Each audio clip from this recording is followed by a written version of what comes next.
Bonsoir tout le monde. J'ai l'honneur d'inaugurer la table noire. Ça va plus briller. Alors,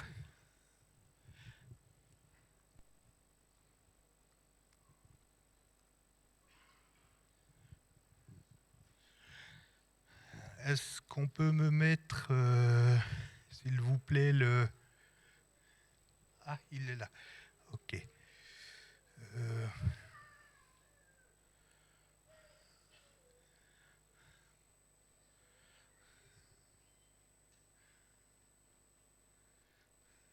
Je vous présente une photo prise lors de la bénédiction de Jésus. Il y a un truc marrant, mais Joseph, il a presque les mêmes lunettes que moi. Non, c'est pas... Vous pensez bien que... Le texte ne dit pas s'il était myope comme une taupe ou pas. Hein. Alors, je charge vite tous les fichiers.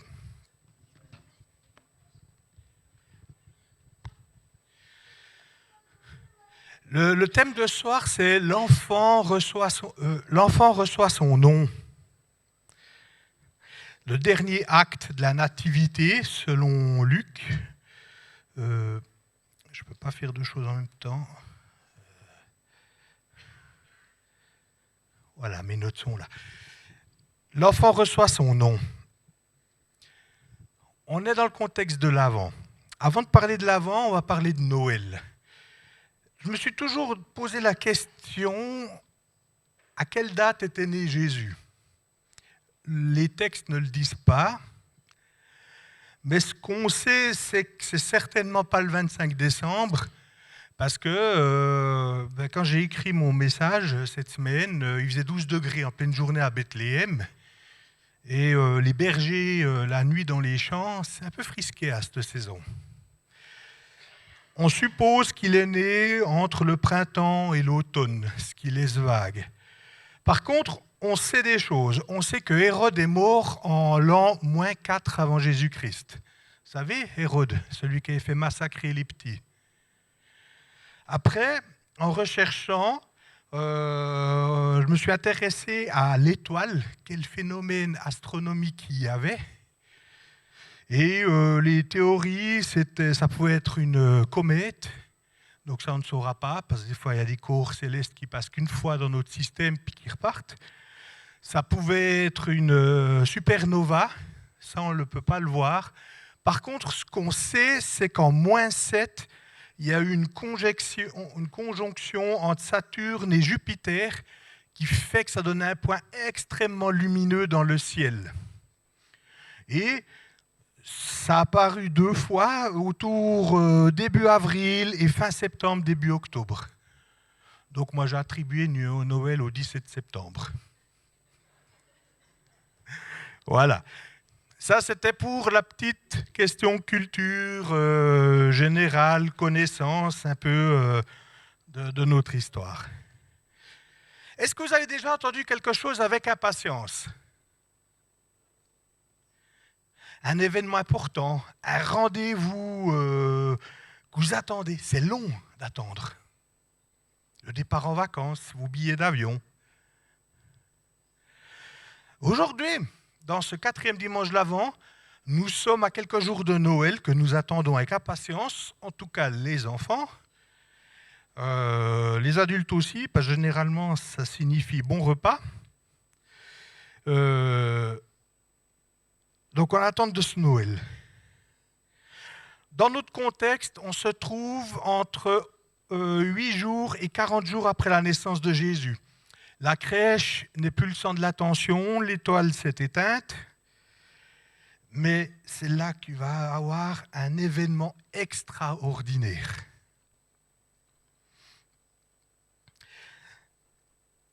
Dans les messages précédents, nous avons vu l'histoire de la nativité, l'annonciation avec l'ange Gabriel qui a annoncé à Marie et à Joseph que Marie allait enfanter un enfant sans conception humaine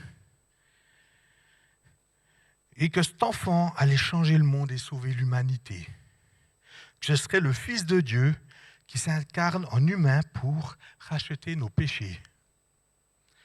On va commencer par lire le texte. Alors, pour lire le texte, pour une fois, j'ai voulu emmener ça avec un côté plutôt poétique, de lire d'une façon différente. Alors, je vous demande de bien vous asseoir confortablement, de bien prendre son aise, de mettre pas mal de sons sur la sortie HDMI pour la technique, parce que la lecture, c'est une voix assez faible qui va lire le texte. Et quand vous voulez, vous pouvez éteindre les lumières.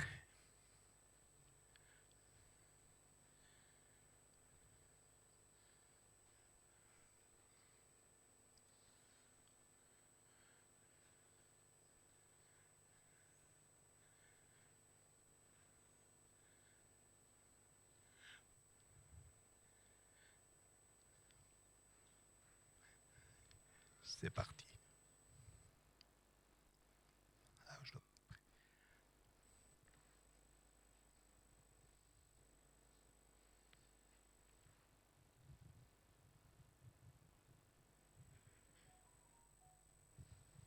Du son, s'il vous plaît. Et sur un thème ? L'ange avait indiqué avant sa conception. On recommence. 8 jours plus tard, ce fut le moment de circoncire l'enfant. On lui donna le nom de Jésus, nom que l'ange avait indiqué avant sa conception. Quand la période de leur purification prit fin, conformément à la loi de Moïse, Joseph et Marie l'amenèrent à Jérusalem pour le présenter au Seigneur, suivant ce qui est écrit dans la loi du Seigneur. Tout mâle premier-né sera consacré au Seigneur, et pour offrir en sacrifice un couple de tourterelles ou de jeunes pigeons, comme cela est prescrit dans la loi du Seigneur. Or, il y avait à Jérusalem un homme appelé Siméon. Cet homme était juste et pieux. Il attendait la consolation d'Israël, et l'Esprit Saint était sur lui. Le Saint-Esprit lui avait révélé qu'il ne mourrait pas avant d'avoir vu le Messie du Seigneur. Il vint au temple, poussé par l'Esprit. Et quand les parents amenèrent le petit enfant Jésus pour accomplir à son sujet ce que prescrivait la loi, il le prit dans ses bras, bénit Dieu et dit : « Maintenant, Seigneur, tu laisses ton serviteur s'en aller en paix, conformément à ta promesse, car mes yeux ont vu ton salut, salut que tu as préparé devant tous les peuples, lumière pour éclairer les nations et gloire d'Israël, ton peuple. » Joseph et la mère de Jésus étaient émerveillés de ce qu'on disait de lui. Siméon les bénit et dit à Marie, sa mère : « Cet enfant est destiné à amener la chute et le relèvement de beaucoup en Israël, et à devenir un signe qui provoquera la contradiction. Toi-même, une épée te transpercera l'âme. Ainsi, les pensées de beaucoup de cœurs seront révélées. » Il y avait aussi une prophétesse, Anne, fille de Phanuel, de la tribu d'Aser. Elle était d'un âge très avancé. Elle n'avait vécu que 7 ans avec son mari après son mariage. Restée veuve et âgée de 84 ans, elle ne quittait pas le temple. Elle servait Dieu nuit et jour dans le jeûne et dans la prière. Arrivée elle aussi à la même heure, elle disait publiquement sa reconnaissance envers Dieu et parlait de Jésus à tous ceux qui attendaient la délivrance à Jérusalem. Voilà, lumière, s'il vous plaît.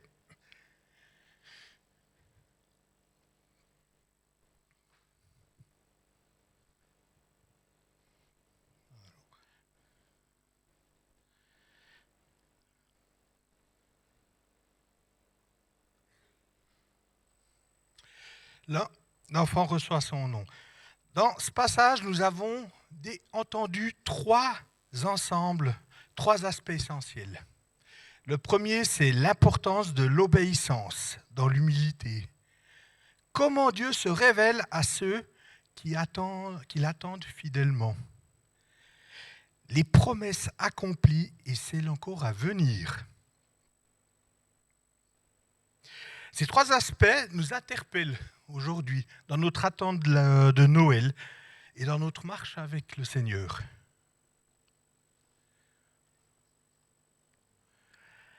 L'obéissance dans l'humilité, le premier point. On va observer d'abord comment Joseph et Marie, les parents terrestres de Jésus, manifestent une obéissance remarquable dans l'humilité.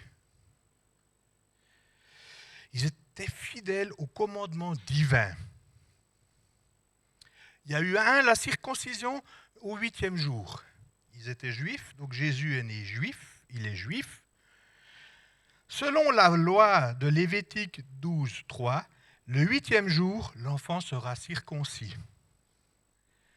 C'est lors de cette cérémonie que l'enfant recevait son nom à l'époque. C'était le 8e jour qu'on attribuait le nom à l'enfant.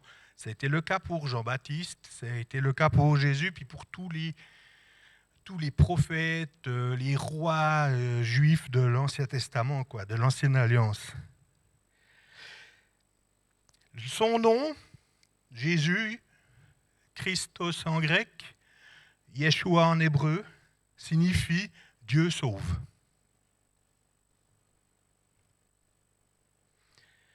Rappelons-nous que ce nom avait été donné par l'ange avant même la conception de Jésus. Concernant la circoncision, la Bible ne précise pas le lieu de la circoncision, mais traditionnellement, on l'attribue à Jérusalem. Il faut savoir que Bethléem est à moins de 10 km de Jérusalem, au sud de Jérusalem. Ce n'est pas une si grande distance. Quoique à l'époque, c'était quand même quelque chose, 10 km. C'est comme entre Glovelier et Delémont à peu près. Pour se faire une idée, s'imaginer comment c'était. Ils ont aussi obéi avec la purification de Marie. Dans le Lévitique, je peux vous laisser prendre Lévitique 12, on va lire du 1 au 4, je lis dans la seconde 21.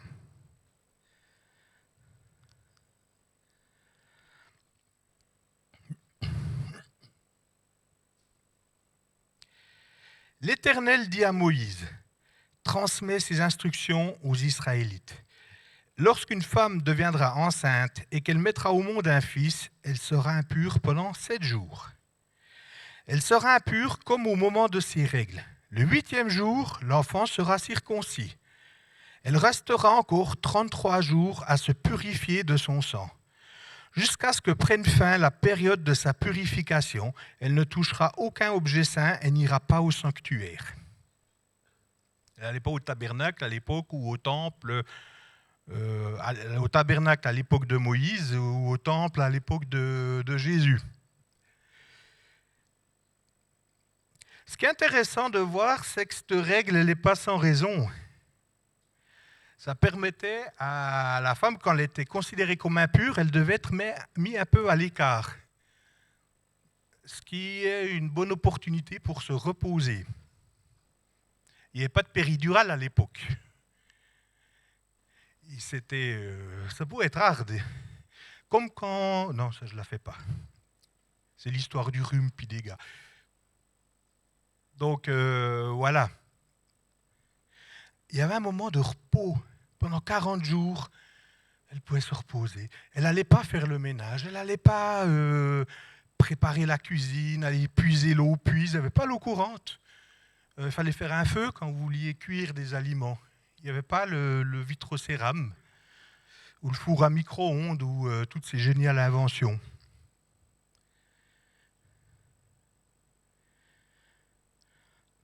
Ils ont fait une offrande modeste. Un couple de tourterelles ou 2 jeunes pigeons. Les gens qui avaient les moyens devaient offrir un agneau, ou même 2 agneaux, je crois. Oui, un agneau en tout cas. Et ceux qui étaient pauvres, parce que Dieu a prévu cela, parce que tout le monde ne vit pas avec le même niveau de vie, c'était 2 tourterelles ou 2 pigeons. cette offrande leur montre leur condition modeste. Joseph n'était pas riche. Jésus est né dans une famille qu'on pourrait dire d'ouvriers, des gens humbles, des gens qui vivent, des fois qu'on a peine à joindre les deux bouts. C'est quand même dingue de se dire que le créateur de l'univers, le fils du créateur de l'univers est né dans une famille comme ça. Ça montre une bonne leçon d'humilité. Le troisième point d'obéissance, c'est la présentation du premier-né. Selon Exode 13, au verset 2, « Consacre-moi tout aîné, tout premier-né parmi les Israélites, tant des hommes que des animaux, il m'appartient. » Qui est aîné ici? Il y a des aînés?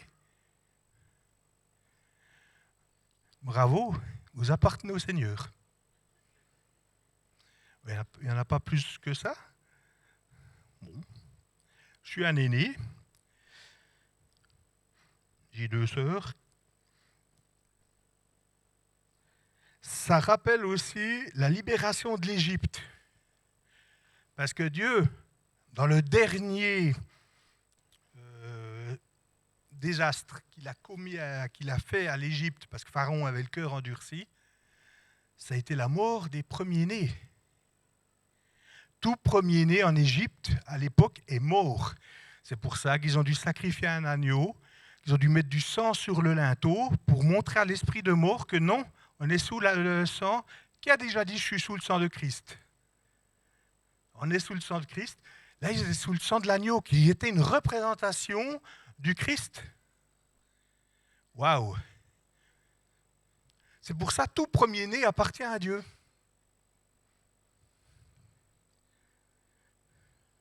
Et c'est une consécration à Dieu. Avez-vous consacré vos enfants au Seigneur?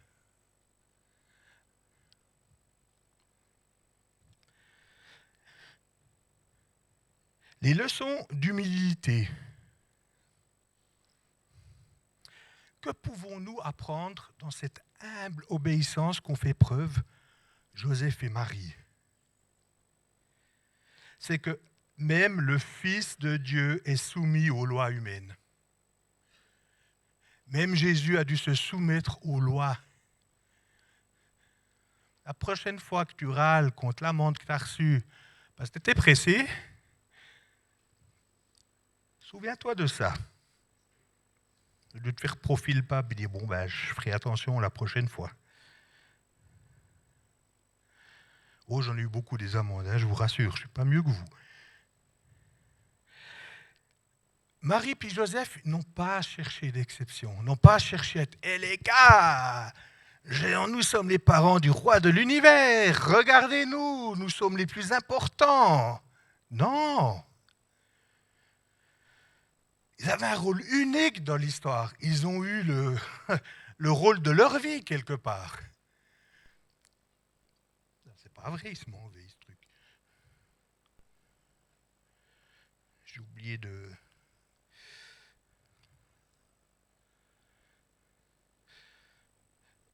C'est revenu? Oui, ok.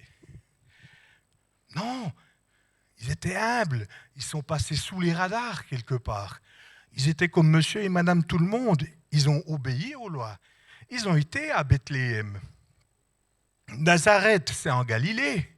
C'est loin de Bethléem ou Jérusalem. Ce n'était pas une petite affaire à l'époque. Il n'y a pas d'autoroute.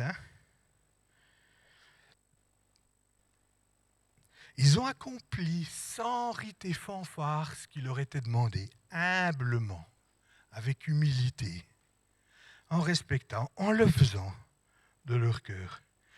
Ils ont offert le sacrifice des pauvres, parce qu'ils n'avaient pas les moyens d'acheter un agneau pour ça. Ils n'ont pas eu honte de leurs conditions modestes, puis ils ont eu l'humilité comme témoignage. Comment cela vous interpelle? Comment ressentez-vous cela aujourd'hui? L'importance de la simplicité. Être simple. Soyez vous-même, qu'on dit soyez vous-même, oui, il n'y a pas besoin de montrer, t'as vu ma voiture, c'est une belle voiture, tant mieux. Si tu as une voiture qui roule, tant mieux aussi. La valeur de l'obéissance discrète. Eh les gars, j'ai jeûné 3 semaines cette année. Regardez-moi comme je suis enflé d'orgueil. Discret.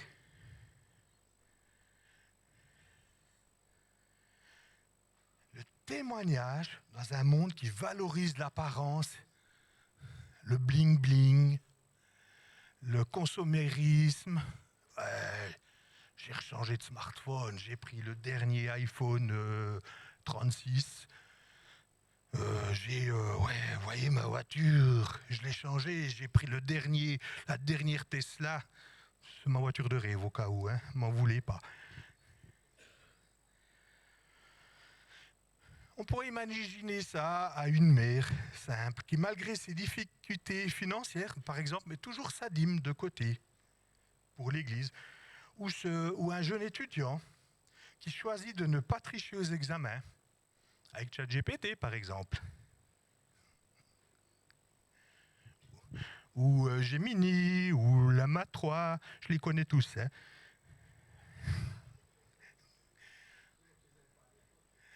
Ouais, heureusement. C'est des actes d'obéissance apparemment insignifiants, mais qui sont tellement précieux aux yeux de Dieu. Dieu ne regarde pas votre apparence, il regarde à votre cœur.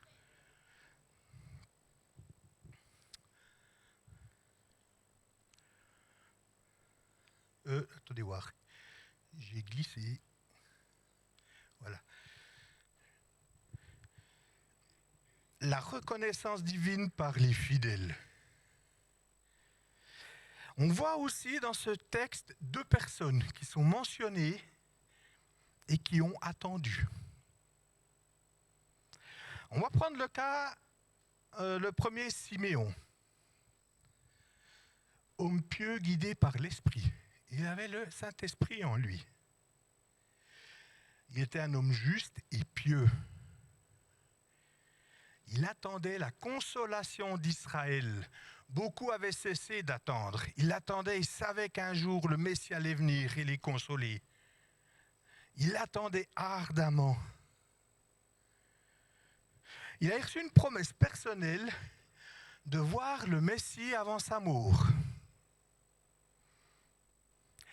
Le texte ne nous dit pas à quel âge il l'a reçu, mais là, il était plus très jeune quand il a vu Jésus. Il a attendu des années.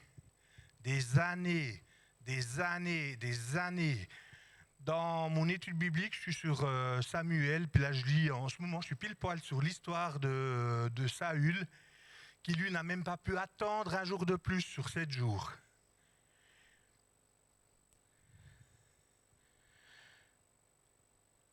Sa rencontre avec Jésus était guidée par l'Esprit au bon moment, obéir à l'Esprit. Il a reconnu immédiatement l'enfant, être ouvert, avoir les yeux spirituels ouverts. Puis il a pris l'enfant dans ses bras, qui est un geste très fort. Il a fait une proclamation universelle, salut pour tous les peuples, lumière pour les nations. Il a fait une prophétie sur le ministère de Jésus, signe de division, ça on le verra après, ce que ça veut dire. Une épée qui transpercera l'âme de Marie. Marie, à la Pâque en l'an 33, ou peut-être un peu avant, ça a été dur pour elle. Il y avait une promesse sur son fils. Ils n'avaient pas la révélation que nous avons aujourd'hui, ils n'avaient pas le Nouveau Testament pour lire l'histoire de Jésus. Ils le vivaient. Et pour eux, ils pensaient que le royaume des cieux allait venir du temps du vivant de Jésus. Ils n'avaient pas compris que Jésus devait mourir pour nos péchés, qu'il fallait qu'il soit l'agneau sacrifié, l'agneau qui meurt, parce que le salaire du péché, c'est la mort. Satan, sur les pécheurs, a le droit de vie et de mort, et il réclame la mort de chaque pécheur. Donc Jésus, en mourant à notre place, en mourant à la croix pour nous, est mort pour nos péchés. Comme le péché est entré par la faute d'un seul homme, il est ressorti par le sacrifice d'un seul homme.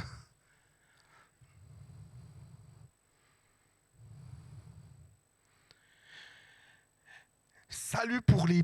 ça je l'ai dit. Lumière pour les nations, ok. Signe de division, une épée qui transpercera l'heure de Marie, la révélation des pensées des cœurs. Et c'est là que les cœurs seront révélés, s'il y a de l'hypocrisie ou pas. Anne, femme de prière et de jeûne, guerrière devant l'Éternel dans la prière. Une guerrière. J'ai eu une grand-maman qui était une guerrière, qui priait pour ses petits-enfants, et ils sont tous dans le droit chemin. Des guerriers. Et ça, c'est une parole pour vous, les aînés. Vous êtes des guerriers dans la prière. Priez pour vos petits-enfants. Priez pour vos pasteurs, pour nos 3 pasteurs. Priez pour nous, les anciens. Priez pour ceux qui font la louange. Priez pour tous ceux qui s'impliquent, qui sont au combat tous les jours, qui s'en prennent des fois plein, voilà quoi. Vous êtes des guerriers, vous êtes des hommes forts, des femmes forts, pleins de puissance et d'autorité. Elle était dans le service constant au temple, elle servait au temple.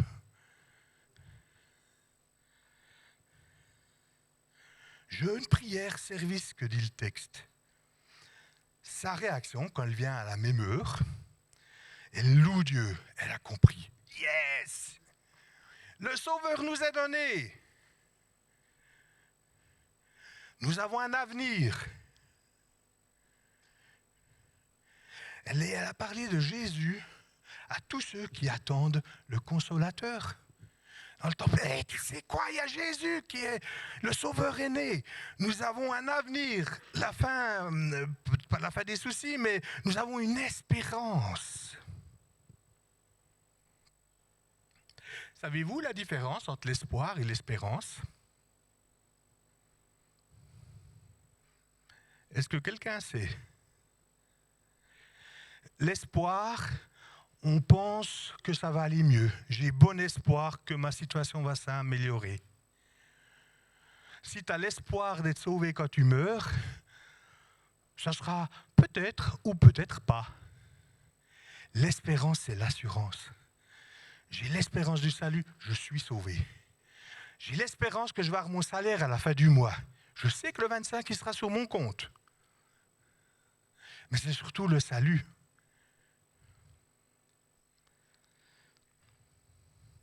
Quelles sont les applications pour aujourd'hui? La première, c'est la sensibilité à l'esprit. Ces 2 personnes, ces 2 pères, c'était des personnes âgées. Elle avait 84 ans. Anne, pour l'époque, c'était plus que centenaire. Aujourd'hui, on vit plus vieux. Nous avons des soins. Gloire à Dieu qu'on ait des hôpitaux, qu'on a des soins, de la médication, qu'on puisse vivre une vie digne. Et il faut remercier le Seigneur pour tous ceux qui travaillent dans les soins médicaux et qui sont là pour nous quand ça va mal. Parce que voilà, on peut tous avoir un problème. Donc la sensibilité à l'esprit. L'importance de cultiver une relation intime avec Dieu. Prenez du temps avec le Seigneur. Va dans ta chambre haute. Ceux qui ont lu le livre d'Alain Caron, ils en savent. Il y a un petit mot d'emploi sympa, il est assez court. Comment prendre du temps? Ferme la porte, mets ton attel sur mode avion et prends du temps, discute avec lui. Partage pas seulement ce qui va mal, partage ce qui va bien aussi. Oh papa, t'as vu? Je suis content de moi. T'as vu ce que j'ai réussi à faire? Là, j'ai compris pourquoi ce truc ne marchait pas. Ouais, t'as vu, j'ai réussi à faire tourner, je parle pour moi, ce service. Pouf, j'ai transpiré pour y arriver. Ou père, tu vois ma situation. J'ai besoin d'une voiture. Parce que ma voiture, voilà, elle est vieille. Elle va, mais elle commence à coûter cher en réparation. Ou merci papa pour la voiture. Moi, je ne vous dis pas le nombre de fois que je le remercie quand je ne dois plus presser sur cette pédale des gaz puis que la voiture elle avance toute seule. On rigole, mais moi des fois j'avais des crampes dans le mollet. Parce que c'est une position, je ne suis pas court sur pattes, donc j'ai déjà le genou à moitié replié, puis il faut après ça à moitié, puis sur ma Hyundai c'était soit trop pas assez de gaz ou soit trop de gaz. J'arrivais pas à un moyen confortable pour mettre des gaz. On a été en 2023 en Ardèche, puis j'ai dit, moi non. Hein, des distances pareilles avec ce truc, non. Là, on met la vitesse, ça roule tout seul. S'il y en a un qui plante devant, elle plante toute seule. Si je vais un peu trop à gauche, elle bip, elle dit hey, oh, tu changes la piste. Donc voilà quoi. C'est vraiment pratique. La patience dans l'attente. Soyez patient. Vous avez reçu une promesse. Le temps de Dieu n'est pas votre temps. L'horloge du Seigneur n'est pas votre horloge. Soyez patient, même si tout va contre. Soyez patient. Ce que vous avez reçu, vous allez le recevoir. Croyez-le. 84 ans, ou Siméon, qui attendait de repartir, il ne se disait pas tous les jours, mais c'est quand je deviens vieux, hein, tous mes amis sont morts, je suis le dernier des Mohicans. Et c'est venu. Soyez patient. Ne jouez pas à Saül, qui n'a pas pu attendre un jour de plus, qui a attendu 7 jours. Puis au moment où il allumait l'Holocauste, qui était réservé strictement aux prêtres, il y a Samuel qui arrive. Il aura attendu une demi-heure. C'était bon. Il a perdu sa royauté à cause de ça. Et sa descendance n'a plus été les rois d'Israël. C'est pour ça qu'on a eu le roi David. La fidélité dans la durée. La valeur de la persévérance. Ouais, j'ai le Seigneur, chouette, on va faire des trucs. Puis il ne se passe rien. Il ne se passe rien. 2 ans après, bof, pourquoi ça ne sert à rien? Il ne se passe rien. Non, on y va, on y croit. On s'accroche, on y va, on attend. De toute façon, on est sur cette terre pour quoi? 80 ans statistiquement, puis après, on sera dans l'éternité. On s'accroche, quoi. L'importance du service constant. Ne t'engage pas trop si tu ne peux pas tenir dans la durée. Le Seigneur va t'aider. Ne prends pas tes engagements à la légère.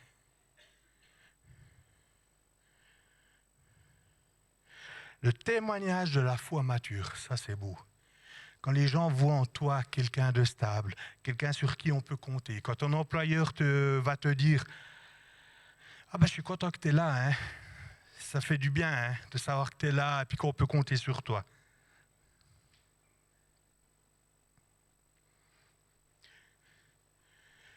Et je voudrais dire merci à nos aînés de prier pour nous. Je les ai exhortés avant à prier, je les remercie. Mais je sais qu'ils prient déjà.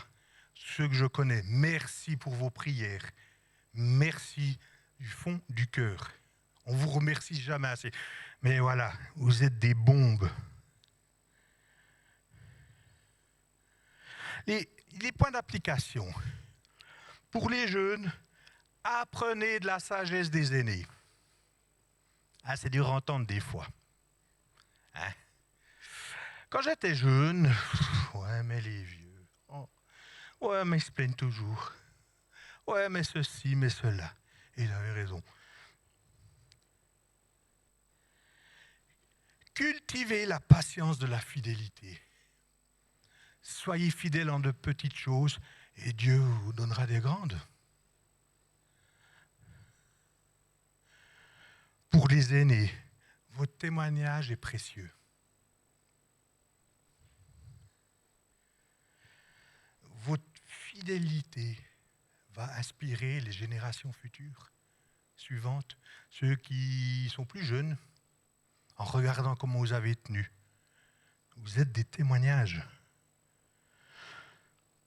Pour tous, c'est d'être sensible à l'esprit. Développez cette sensibilité que vous obtiendrez que dans la relation avec votre Père. Où vous n'allez pas recevoir le don de prophétie.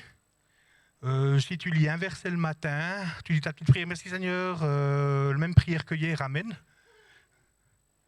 Ça ne marche pas, vous n'allez pas recevoir. Passez du temps. Prenez du temps.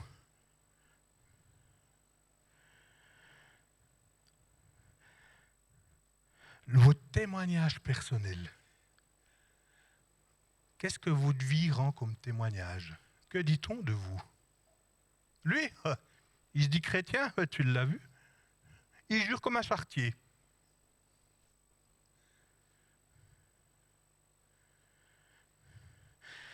Ces deux témoins fidèles nous montrent non seulement l'importance de la reconnaissance de Jésus, mais nous orientent aussi vers l'accomplissement des promesses divines. Ce qui va nous emmener à notre troisième point. Alors, c'est vraiment petit là.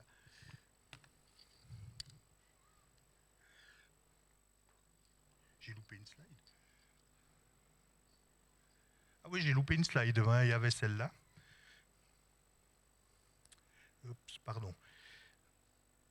Non, je veux bien faire des slides pour les autres, mais je ne veux plus en utiliser dans mes prochaines prêches. C'est trop compliqué. Les promesses accomplies et à venir. Jésus, lumière des nations, c'était une promesse. C'est l'accomplissement des promesses anciennes. Je vais citer Ésaïe 49, 6. « Je t'établis pour être la lumière des nations. » La double dimension du salut, parce qu'il est venu en premier pour la gloire du peuple d'Israël, pour sauver Israël, et il est aussi venu pour les nations, lumière pour éclairer les nations. La portée universelle, ça dépasse les frontières d'Israël. Un salut accessible à tous. Il n'y a pas besoin d'être né dans la bonne famille. Souvent dans ce monde, pour être bien, vous devez être né dans la bonne famille, avoir reçu des bonnes connaissances. Là, non. Vous avez accès. Tous a accès. Votre pire ennemi comme votre meilleur ami. Le gars qui vit à l'autre bout du monde comme votre voisin ou comme vous-même. C'est l'accomplissement de la promesse qui a été faite à Abraham dans Genèse 12, 3. Je bénirai ceux qui te béniront et je maudirai ceux qui te maudiront. Et toutes les familles de la terre seront bénies en toi. Dieu avait dit à Abraham, toutes les familles de la terre. Pas que Israël. Les signes de contradiction et de division. Dans la prophétie de Siméon, en Luc 2, 24, 35, Siméon dit « Voici, cet enfant est destiné à mener la chute et le relevant de plusieurs en Israël et à devenir un signe qui provoquera la contradiction ou la division selon les traductions. » Voilà. Qu'est-ce que ça veut dire? Ça veut dire que le message de Jésus, soit tu es pour, soit tu es contre. Il n'y a pas de Suisse au milieu, il n'y a pas de neutre. Tu es pour Jésus, tu es contre Jésus. Tu ne peux pas être à cheval. Pas de neutralité possible. Ça révèle les cœurs. Quel est ton cœur? Tu peux jouer un moment à l'hypocrisie en disant « Ouais, non, mais puis un jour, non, ça ne peut plus. » Pour Marie, on connaît l'histoire, une épée te transpercera l'âme. C'est l'anticipation des souffrances à venir et le prix personnel qu'elle a dû payer pour le plan divin. Marie, vous croyez que les gens étaient moins intelligents que nous à l'époque? Ils ont bien vu le bidon. Même si Joseph l'a pris comme femme, ils sont mariés, tout le monde sait compter jusqu'à 10, et puis c'est 9 mois de grossesse. Puis on sait, tout le monde sait, en regardant quelqu'un, à peu près de où elle en est dans sa grossesse, quoi. 1 ou 2 mois près. Elle a payé le prix pour ça. Sa renommée, sa réputation. Elle pouvait se faire lapider à l'époque. Et en plus, le fils qui lui a tant coûté, qui était le fils de Dieu qu'on lui a annoncé, et voilà qu'il se fait crucifier, qui meurt à la croix. Qu'est-ce qui s'est passé? Ça a échoué. Après coup, elle a certainement compris, Marie.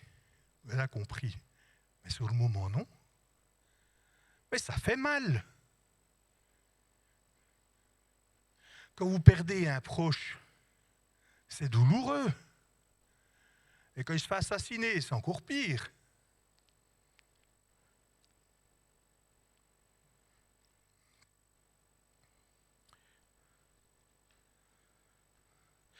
Les applications pour aujourd'hui, c'est notre position personnelle face à Jésus.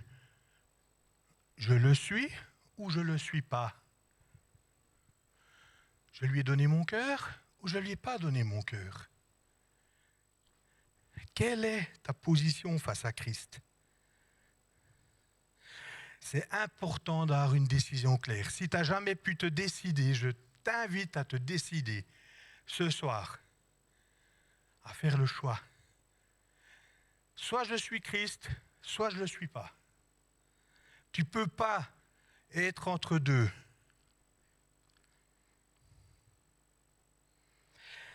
Les implications de nos choix. Qu'est-ce que ça implique, notre choix? Suis-je prêt à obéir aux enseignements du Christ? Il y a des règles. Suis-je prêt à renoncer aux pseudo-avantages du monde? Vous savez, on prend le consumérisme, la folie des achats. Ah, ça fait du bien pendant 5 minutes. Après, oui, c'était peut-être un peu cher qui vient. Et puis après, ça passe. Après, il me faut ce truc. Ou, ben non, je vis comme les autres, je fais les mêmes crasses que les autres, les mêmes conneries. Oh, puis Dieu pardonne. C'est facile. Suis-je prêt à changer ma façon de penser? Ça passe par là. Tu dois avoir cette volonté à changer, à plus penser comme le monde, puis à penser comme Dieu. Ça peut être un peu difficile au début, parce que c'est soulageant après. Suis-je prêt à assumer les conséquences de ma foi? Suis-je prêt à ce qu'on se moque de moi? À ce qu'on me porte préjudice? Dans certains pays, c'est la question, est-ce que je perds ma vie? Ici, nous sommes libres. Personne ne va vous mettre à mort pour votre foi en Christ.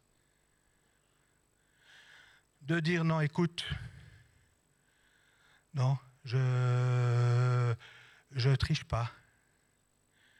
Un petit témoignage, quand on a acheté l'autre Citroën C2 bleu pour Marie-France, elle avait le pare-brise rayé. Puis un jour, le garagiste nous a dit, ouais, écoute, tu donnes un coup dedans, puis tu le fais passer sous la casco partielle pour avoir un nouveau pare-brise. On ne l'a pas fait. On n'a jamais eu d'impact. On ne l'a pas fait. On a roulé jusqu'au bout. Marie-France a roulé jusqu'au bout cette voiture avec des raies. La nuit, c'était assez pénible. Je ne triche pas. C'est tentant. Ouais, non, mais toi, tout le monde le fait. Non, pas moi. Là, je parle de trucs qui me concernent, vous comprenez. Ça a apporté à vous, à votre situation de vie.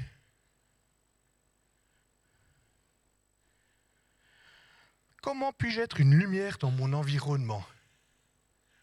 Comment puis-je être une bonne nouvelle pour les autres? Est-ce que les gens peuvent avoir confiance en toi et venir, oh écoute, ça va pas? Ou pas?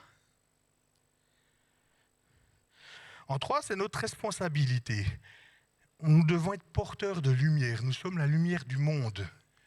Dans les évangiles, il y a marqué que si on nous met une lumière, puis qu'on la met sous le boiseau, si on la cache sous une armoire, ça va servir à rien, elle ne va pas éclairer. Accepter l'opposition possible. Car certains n'ont pas pensé comme vous et ils ne se gênent pas de témoigner leur athéisme. Il y en a beaucoup. Témoigner avec courage. Des fois, quand quelqu'un va mal, puis dire « Écoute, tu veux que je prie pour toi ?» Certains, ça vient tout seul. Si vous êtes introverti comme moi, ça coûte.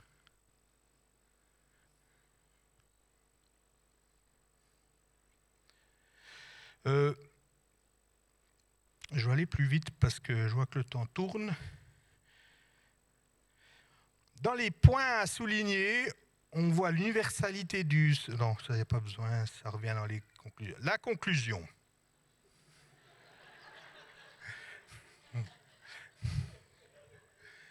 Ouais, vous avez compris le message. Hein.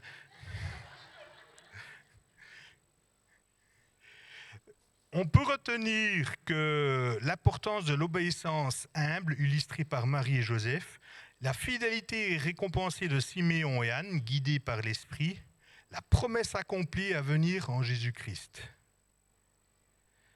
L'appel à l'authenticité.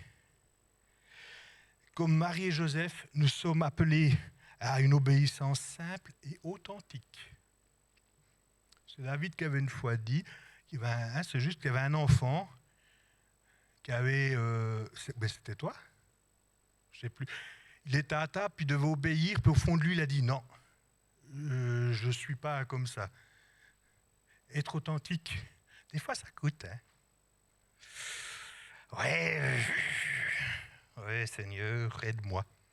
Merci, parce que tu me renouvelles ma pensée.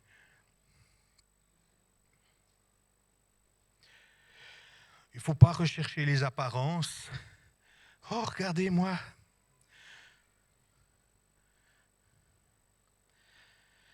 La question, ce n'est pas qu'est-ce que peuvent voir les autres, mais que voit Dieu dans notre cœur. Ce n'est pas ce que il y a ma belle-mère qui est là, Christine, ma belle-maman, voit de moi, c'est ce que Dieu voit dans mon cœur. C'est ça le plus important. Sommes-nous, à l'image de Siméon et Anne, sommes-nous attentifs à l'œuvre de Dieu dans notre vie ? Savons-nous reconnaître sa présence dans l'ordinaire ? Prenons-nous le temps d'écouter sa voix, s'arrêter, entrer dans la chambre haute pour prier, pour écouter. Vous savez, prier, ce n'est pas la liste de commissions. Merci Seigneur, j'ai besoin que tu guérisses celui-ci parce qu'il a ça. Merci parce que tu m'aides pour mon boulot. Cette semaine, tu vois, là, j'ai un problème avec ce truc, je ne comprends pas, aide-moi. Et puis celui-ci m'embête, puis cela, puis ceci, puis cela. Non, ce n'est pas une liste de commissions. C'est important d'exprimer ses besoins à Dieu. Mais c'est aussi de parler avec lui, de dire « Oh, merci Jésus, merci Père ». Ah, c'est génial là, hein? C'est bon, hein? Puis je me réjouis de passer ces fêtes. Il y aura la famille, on va manger du foie gras, on va manger du saumon, des petits toasts, une fondue vignerole, une fondue normale. J'en connais un qui va avoir mal au ventre à la fin de la semaine.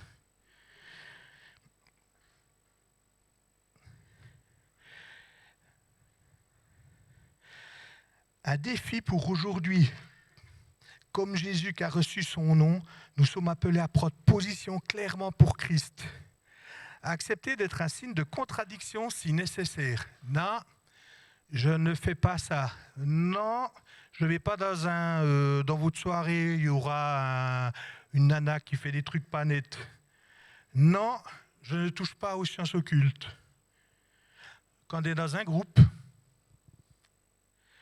porter sa lumière dans notre monde.